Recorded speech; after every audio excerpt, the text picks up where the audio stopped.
Hey everyone, it's Star Sketch. Welcome back to a new video. Today, we're going to be mixing an Erin Talks episode with a Paint With Me video. So as I'm talking, I will be working on this painting. And I figured it would be able to not only work on a painting, but get a video up for you guys and talk about an important topic. So without further ado, let's just get started. So as you can tell by the title of this video, the topic at hand for today is escapism, which, if you're unaware, there are some people in the world that like to, how would I say this? I guess some people in the world, I guess you would say, that like to use things to escape their reality. This could be alcohol, this could be drugs, this could be social media, this could literally be anything. It's basically taking a habit of something and taking it to the extreme. And I'm talking about this and being open and honest with you guys about this because I have been a culprit of escapism, I guess you could say. Not with drugs or alcohol or anything, but with social media, and in particular, video chatting with strangers. Well, in hindsight, strangers, but to me, they were my friends at the time. But in an overall view, they were honestly strangers. I didn't really know much about their personal lives. I did, but I didn't. It was a very weird relationship that I had with these people from all over the world. And so based on that personal experience, I will be talking about escapism today. So without further ado, let's get into the points that I made. So the first thing that I wanted to talk about is what inspired me to make this video. The big thing that really inspired me was a song that I have been listening to a lot. It is Escapism by Raye, R-A-Y-E, and 070 Shake. Very strange artist names, but I found this song through YouTube Music, my new music streaming app of choice. And so I basically found this song through just a recommended thing, and I was listening to it and I was like, holy crap, this is so true, like, for so many different situations. In the song itself, it's mainly, the girl gets broken up by a guy and she uses going to the club and taking drugs and drinking alcohol as a way to escape the feelings that she felt. But in hindsight, she just doesn't want to feel the same way that she did that night. And that's just the definition of escapism, is just escaping from reality, escaping from those negative feelings that you have about things and doing something more positive, which in hindsight, the habits are not more positive. They just seem more positive and they're actually negative to yourself and your body. And then as I was listening to this, I was like, this could be true for many different things, including social media and video chatting with random people online, which is mainly the example I'm going to be talking about here, as I have dealt with that. But this could, of course, go with drug use or alcoholism or obsessing over a habit even. That's just not good for you and your body to do, constantly. And I wrote here, escapism is a way to feel numb or no feelings to cover how you actually feel about a situation, which is exactly what this song talks about and exactly why people do what they do to escape, to feel numb, to not feel anything, or sometimes just to feel like this little bit of spark of joy, even though in reality that joy is only short term rather than long term. So so some escapism methods, like I just talked about, are alcohol, drug use, marijuana use, could even be social media, watching TV for too long, or just your online presence in general. For me personally, I have been through the social media / video chatting escapism. I felt as if, no one really liked me in my current reality. I was bullied a lot when I was in high school. I didn't really connect with anybody, and I seemed to have connected with people online that I barely knew, and I could just be whoever I wanted to be, essentially. I could be someone that's into, anime, but to be honest with you guys, I'm not super into anime. I have nothing against it. I just don't normally watch it on a regular basis. I'm more of a Disney watcher. But whenever I would go on these video calls with people, I would pretend to like that just so then they would like me, and so then I could feel like I have friends, and that's just not a healthy way to go about it. It's just like with drug use and alcohol. You just drink it because you're gonna feel drunk and, out of a state of reality for a minute. Well, not really a minute, probably for a night. And then the next day you have the horrible symptoms of a hangover, and nothing changed in your reality. You just for a night just escaped your reality, as we were just talking about. So, basically, the social media thing, going back to that with my experience, it was more or less a way to cover the real me, to further push emotions away about how I felt about myself. It was really just a stem of me not liking myself, me trying to change myself, me trying to appease to others, and to be noticed, because I felt like I wasn't noticed in school. And it's okay not to be noticed in school, honestly. Keep a low profile in high school if you're not just connecting with anybody. If I could go back in time to my high school years, I would 100% just be focused on my studies and not give a crap about anybody. Maybe have like 1 or 2 people that I like hanging out with or talking to or doing projects with. But other than that, I would have just kept a low profile, honestly. So if you're in high school right now or college and just don't really connect with anybody, I feel like that's the best way to go about it, rather than doing what I did and seeking other forms of friendships that just weren't genuine. And this covering of me, just hanging out with these people online and, just not changing anything about my reality in a sense, or not changing my reality, but changing the way I felt about my reality. I then just exploded, and that explosion was when I had my mental health breakdown during college. I just kept covering it up, and eventually I was just like, I cannot handle this anymore, and I need professional help, and that's when I got that professional help. So this video is for me to tell you how you can avoid this cycle of escapism, because it's not a fun path to go down. As I've stated a lot in this video, I have been down that road, and if you're currently going through it or have gone through it, I know exactly how you feel. This is a safe space for you to talk about it in the comments if you'd like to. You do not have to, though. You can keep it very personal, or you can even just DM me on Instagram if you have it, or email me, whatever the case. All of that info is in the description box. Just know that I am here as a listening ear. I am not a professional, so if you do need professional help, I definitely advise you to contact your doctor or a professional for that. I am not a therapist, but I will say if you need somebody to talk to about it, just, to vent to, and just for me to listen, I'm all ears.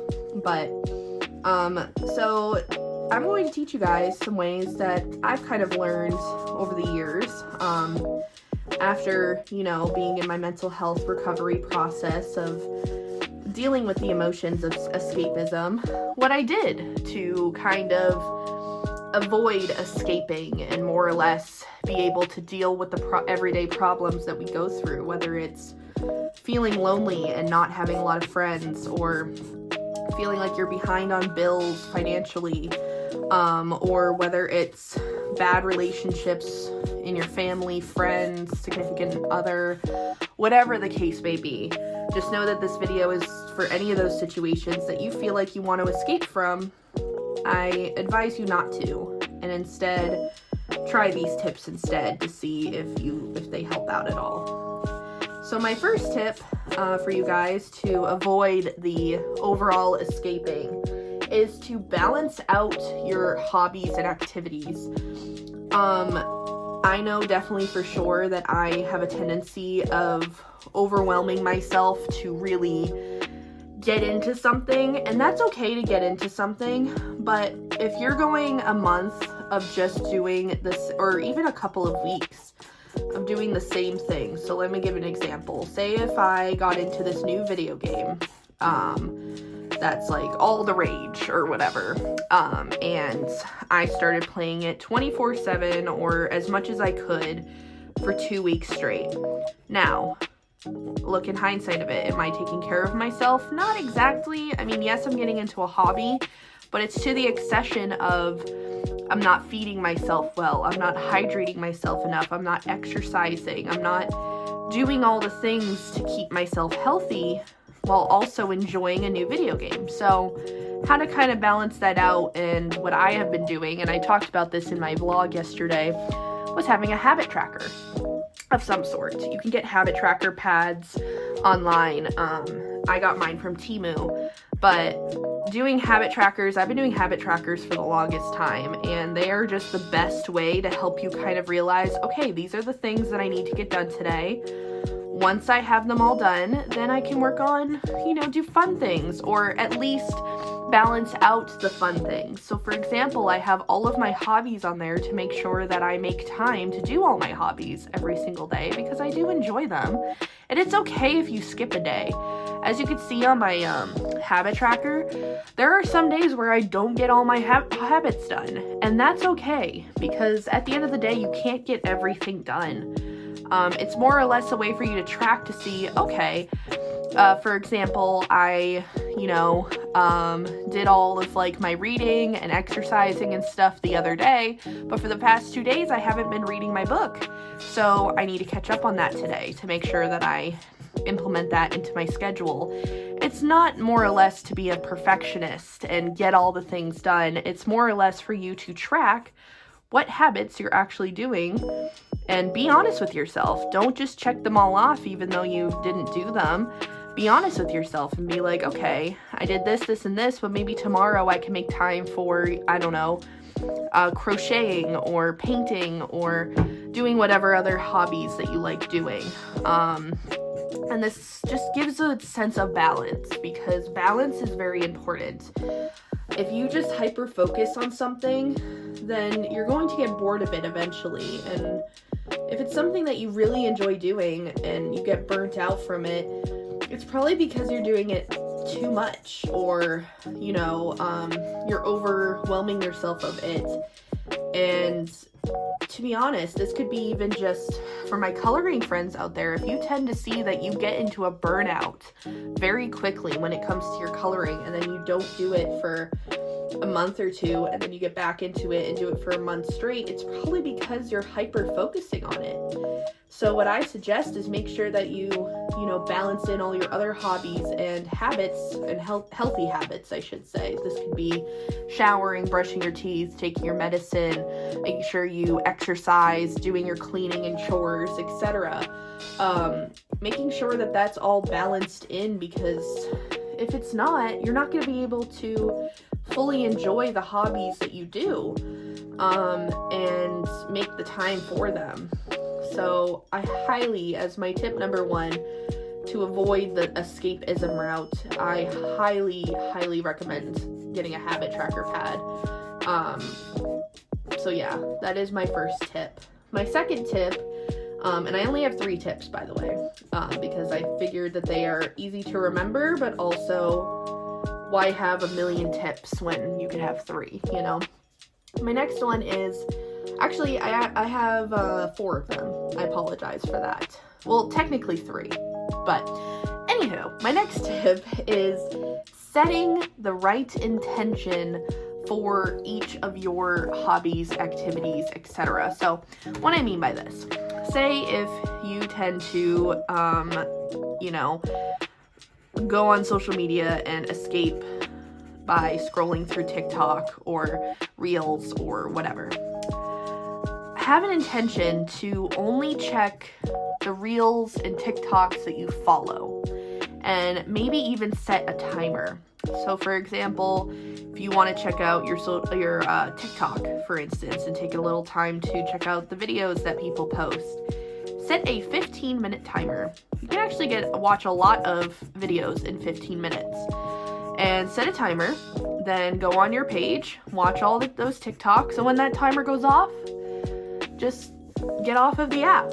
I know that sounds easier said than done, and it's not going to be easy at first, but it's going to allow you that kind of self-discipline of, all right, I had my time on TikTok, now I can go focus on other things on my habit tracker list, going back to that. That could even be one of your habits, is just 30 minutes of social media time a day. That's all we really need. And for me, I sporadically kind of do it throughout the day. So it's not like one set time that I look at everything. It's kind of like after I do something, then I give myself a little 5-minute social media break. You know what I mean? So just having that little, structure for yourself might be beneficial. But set the right intention for each of your habits that you like doing that could lead to escapism. So for example, say if I go back in time and I wanted to explore making friendships online again, if I were to go back in time, I would probably set the intention of letting myself only allowing 1 hour video calls. Because that's honestly all I can really handle. I don't know how in the heck I used to be on a call for 6, 7, 8, 10 hours even a day. Just sitting there talking to people that I barely knew and just living my life that way and not getting anything productive done. And I know making friends online or doing things online is a really helpful socialization tool, but doing it for an excessive amount of time can really lead to harmful things, which is what I'm trying to say here, is like, even just exploring social media and posting all the time and being online a lot can be harmful because you're not taking the time to do the things like exercising or eating right or taking your medicine, and not making enough time for those things, that you're like, oh, I really want to do yoga. And then you sit there for 3 hours on social media when you could have taken a little break, 20 minutes to just do a yoga session. It doesn't take that long.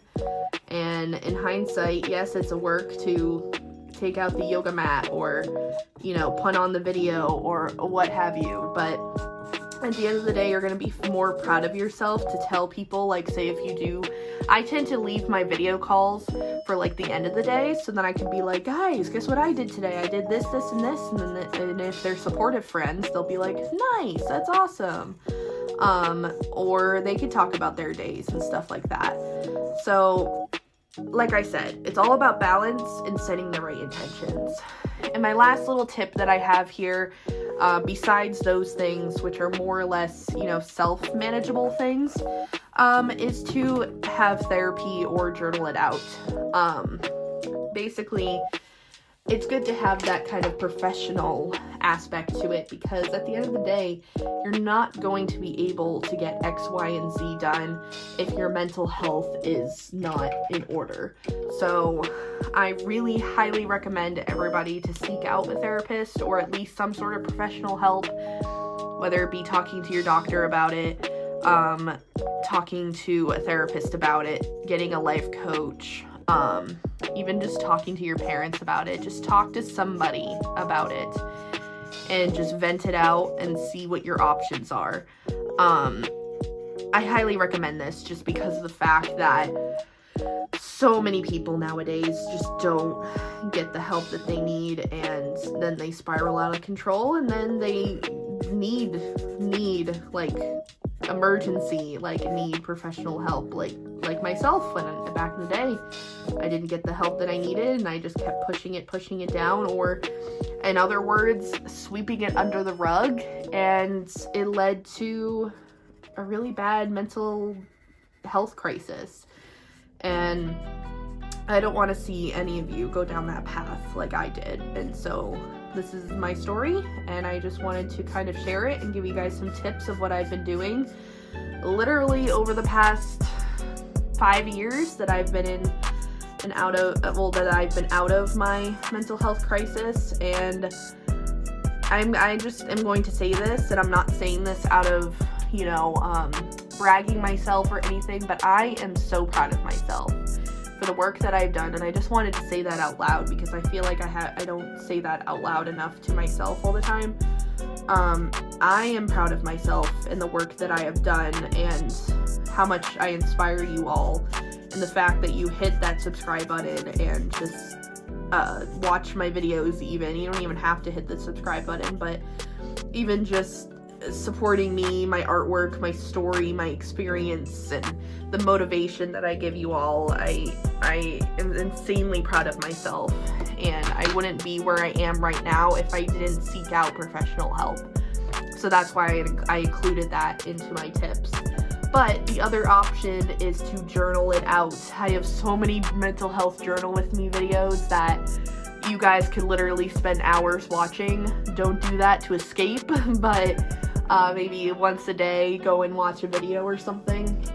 But at the end of the day, it's really beneficial to just get your emotions out and not letting them continually sweep under the rug.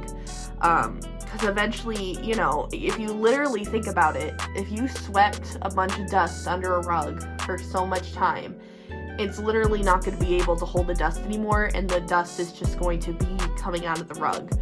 So venting it out when you feel that certain way is better than suppressing it and, not being open and honest with people or yourself about it.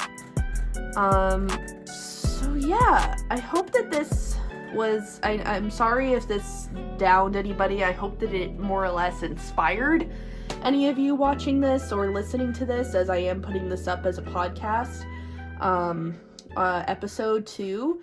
But I hope that, maybe you were listening to this while also coloring or painting or doing art like I am, and it inspired you to start getting a habit tracker or setting the right intention with your hobbies and habits.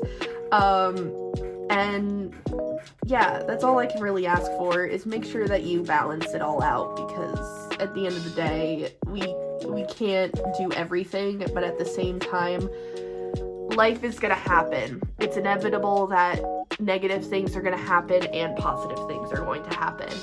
And so at the end of the day, it's better to kind of vent out the emotions that you're feeling about certain situations, rather than going to a party and getting drunk as hell and then regretting it the next day, and then having, a crying breakdown because you were doing that to suppress your emotions.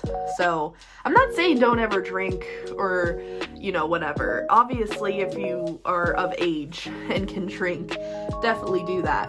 But it's all about self-discipline, self-control, balancing it out, and having the right intention when it comes to doing the things. Because we can obviously do everything that we want to do in life. The intention of this video is not to tell you guys, don't do this, don't do that. It's more or less, do what you like, but learn from my experience and do those 4 things. And I hope that you guys enjoyed this video. Let me know what you thought about it in the comments section down below. And if you did enjoy it, be sure to hit the thumbs up so then more people can find this video. And also more people can find my content in case that they are interested. But yeah, I hope that you guys were inspired or motivated by this video. I hope that you guys enjoyed it. And I'm going to continue working on this painting on my own. I hope that you guys enjoyed it, and yeah, I'll see you guys all in the next video, Erin Talks, or whatever else you see me on. Bye, guys. Motherfucking design all right now.